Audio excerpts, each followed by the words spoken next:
दोस्तों आज एआई के जमाने में भी बैंक स्टेटमेंट को एक एक करके एंट्री वाइज टैली में पुट करना बहुत ही ज्यादा टाइम कंज्यूमिंग है और ऐसा लगता है हम लोग बहुत ही ज्यादा पुराने मेथड्स को आज भी फॉलो कर रहे हैं। तो क्यों ना कुछ ऐसा टूल यूज किया जाए जिससे आप लोगों का टाइम बचे और उस टाइम को कहीं ना और यूटिलाइज किया जाए। तो मैं सी उत्तम मोदी लेकर आया हूं आप सब लोगों के बीच में फ्री में एक ऐसा टूल जो कि आपको हेल्प करेगा, आपके टाइम को सेव करेगा और अकाउंटिंग में बहुत ही हेल्प करने वाला है, जिससे आप बड़ी से बड़ी बैंक स्टेटमेंट को भी कुछ मिनटों के अंदर टैली के अंदर एंटर कर सकते हैं। तो चलिए शुरू करते हैं हमारा ये वीडियो। आप देख पा रहे होंगे आपकी स्क्रीन पर एक वेबसाइट खुली है जिसका नाम है रिपोर्टिक.इन। रिपोर्टिक.इन पर आप जब आते हैं आपको भी ये वेबसाइट खोल लेनी है। उसके बाद आपको यहाँ पर लॉग इन करना है। लॉग इन करने के बाद बेसिकली यहाँ पर आपको आईडी नहीं बनी हुई है तो आपको आईडी बनानी है, और अगर आईडी बनी हुई है तो उस बनी हुई आईडी के थ्रू आपको यहाँ पर लॉग इन कर लेना है। मैं यहाँ पर लॉग इन कर लेता हूं।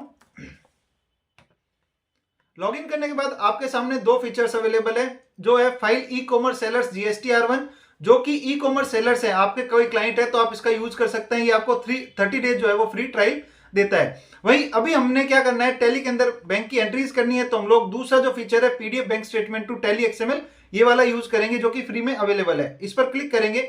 इस पर क्लिक करने के बाद में आप देखेंगे कि यहाँ पर कुछ चीजें आपके जो बैंक्स हैं वो बैंक का नाम आ गया है। तो आप अपनी बैंक को जो है वो सेलेक्ट कर लेंगे, कौन सी बैंक का जो स्टेटमेंट है उसको सेलेक्ट कर लेंगे। ध्यान रहे यहाँ पर आपको कुछ चीजों का ध्यान रखना है। पहला कि बैंक स्टेटमेंट में से अगर कोई पासवर्ड लगा हुआ है तो वो आपको रिमूव नहीं करना है, क्योंकि जब आप इसमें अपलोड करेंगे बैंक स्टेटमेंट तो वो पासवर्ड ऑटोमेटिकली मांग लेगा। दूसरा, स्कैन्ड स्टेटमेंट, जब क्लाइंट आपको स्कैन्ड स्टेटमेंट देता है वो स्टेटमेंट यहां पर ये एक्सेप्ट नहीं करेगा। आपको वही स्टेटमेंट यहां पर डालनी है जो स्टेटमेंट डायरेक्ट बैंक की वेबसाइट से डाउनलोड की गई हो। आप लोग स्क्रीन पर देख पा रहे हैं, यहां पर पीडीएफ चूज करने का ऑप्शन है। मैं यहां पर पीडीएफ जो है वो सेलेक्ट कर लेता हूं, जहां पे मेरी बैंक स्टेटमेंट मैंने रखी है। मैं यहां पर पीडीएफ सेलेक्ट कर लेता हूं। फिर उसके बाद में आप देखेंगे कि ये इसको प्रोसेस करना शुरू कर देता है। यहाँ पर आप देख पा रहे हैं कि आपकी बैंक स्टेटमेंट जो प्रोसेस हो चुकी है। 2 से 5 मिनट लगभग ये लेता है प्रोसेस होने में। आप अपना बैंक स्टेटमेंट के लिए क्या करें, ओपनिंग और क्लोजिंग बैलेंस एक बार मैच कर लें कि भाई बैंक स्टेटमेंट प्रॉपर्ली इंपोर्ट हुई है या नहीं हुई है। मैं क्लोजिंग बैलेंस अगर देखता हूं तो मेरा क्लोजिंग बैलेंस 14,378 रुपए है, जो कि 14,378 है, और ओपनिंग बैलेंस 26,112 है। तो मैं ओपनिंग बैलेंस अगर चेक करता हूं तो मेरा ओपनिंग बैलेंस भी मैच है। 27,000 में से अगर मैं 1,400 रुपये माइनस करूंगा तो मेरा ओपनिंग बैलेंस भी जो है वो यहाँ पर मैच है।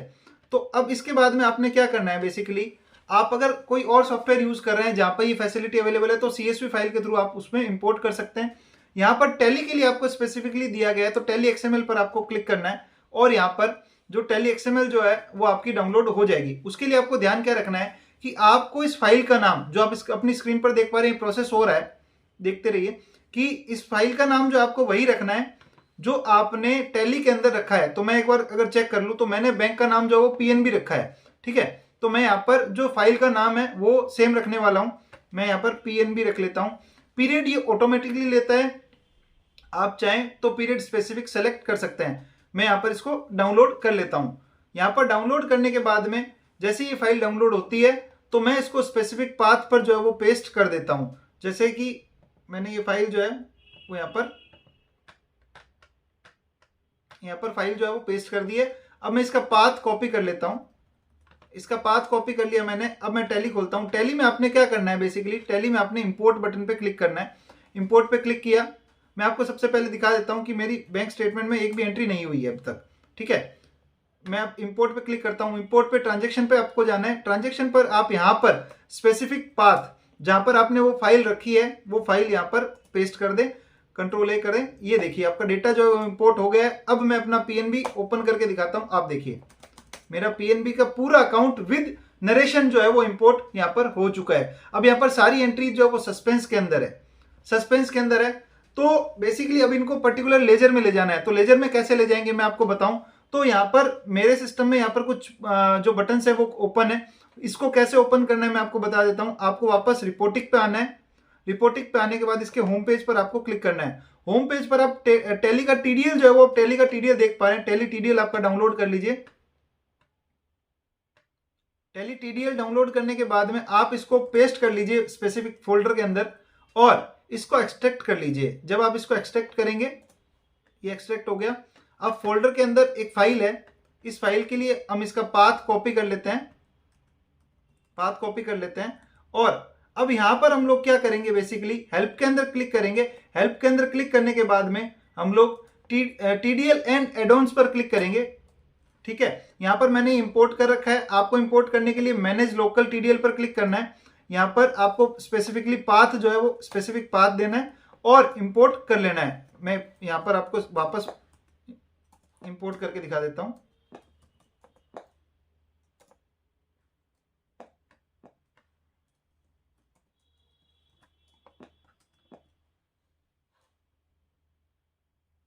यहां पर मेरी फाइल ये वाली है, तो मैं इसको इंपोर्ट कर लेता हूं। मेरा जो TDL है वो यहां पर वापस इंपोर्ट मैंने कर लिया। और इसके बाद में आपके ये जो 4 बटन है ये ओपन हो जाएंगे। जब ये ओपन होते हैं, इसमें reconcile, contract, reporting, show narration, ये सारी चीजें यहां पर आती है।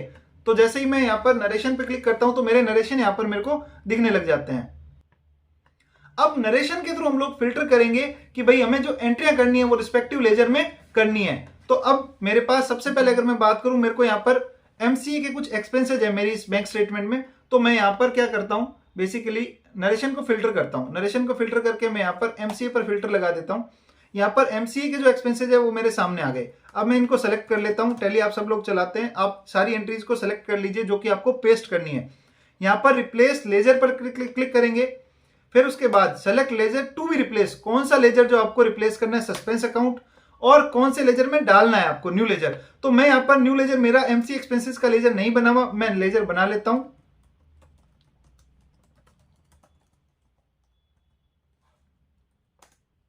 मैं यहां पर लेजर बना लेता हूं और कंट्रोल A कर देता हूं। जैसे ही मैं कंट्रोल A करता हूं, ये कंफर्मेशन मांगता है, आप कंफर्म कर दीजिए और आपका डेटा जो है वो इंपोर्ट हो गया है। अब मैं वापस अगर ओपन करूं, देखिए, ये देखिए, ये MCA की जो एंट्रियां थी वो सारी एंट्रियां हो चुकी है। ठीक है, यहां पर सारी एंट्रीज जो है वो पर्टिकुलर लेजर में ट्रांसफर हो गई है। अब मैं वापस बात करूं, वापस जाता हूं PNB में।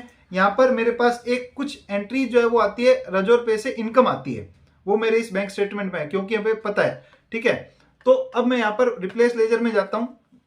सॉरी, पहले मैं नरेशन को फिल्टर करता हूं। यहां मैं नरेशन का एक टाइप लिख देता हूं। बेसिकली नरेशन में जो लिखा होगा वो मैं लिख देता हूं, जिससे एंट्रीज मेरे सामने आ जाए। मेरी एंट्रीज आ गई, आप देख पा रहे हैं। ठीक है, ये सारी एंट्रीज मेरी इनकम की है जो कि सस्पेंस में पड़ी है, मान लीजिए।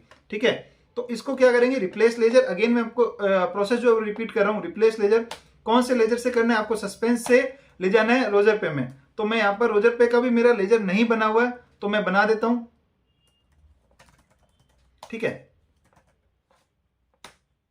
मैं लेजर यहां पे मैंने बना दिया। अब मैं कंट्रोल A करूंगा, सिंपली ये कंफर्मेशन मांगेगा और मेरी एंट्री जो है वो ट्रांसफर हो चुकी है पर्टिकुलरली। अब अगर मैं बात करूं, एक और पार्टी है मेरी, मान लीजिए लीज पैकेट। ठीक है, तो लीज पैकेट में मैं नरेशन फिल्टर करता हूं। यहां पर एंट्रीज आ गई, मैं सेलेक्ट कर लिया रिप्लेस लेजर।